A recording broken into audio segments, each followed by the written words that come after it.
নাতিন বা পুতিনকে ঠাট্টা ছলে অনেকে গিন্নি বলে, ছোট বউ বলে, তাদের সাথে কি নানা দাদার বিবাহ বৈধ হবে? আস্তাগফিরুল্লাহ।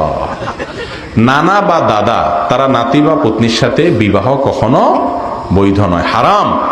ছেলে ছেলের মেয়ে, ছেলের ছেলের মেয়ে এবং নাতিদের ঘরে অর্থাৎ নিচের যে বংশধর এদের সাথে কখনো কি হয় না, বিবাহ বৈধ হয় না, দাদা দাদির নানা নানির।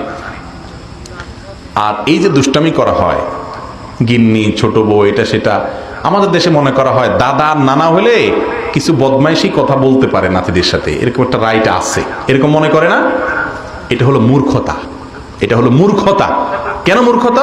কারণ কোরআন কারীমে আল্লাহ রাব্বুল আলামিন বাপের পূর্বপুরুষ, মায়ের পূর্বপুরুষ যারা অর্থাৎ দাদা নানা তাদের বাপ যারা আছে তাদেরকে আবা বলেছেন আল্লাহ তাআলা, আবা অর্থাৎ তোমাদের পূর্বপুরুষরা, বাপের বাপ তার বাপ, মায়ের বাপ তার বাপ, মায়ের মা তার মা, এভাবে উপরের দিকে যারা আছেন তারা সবাই বাপের মতো মায়ের মতো।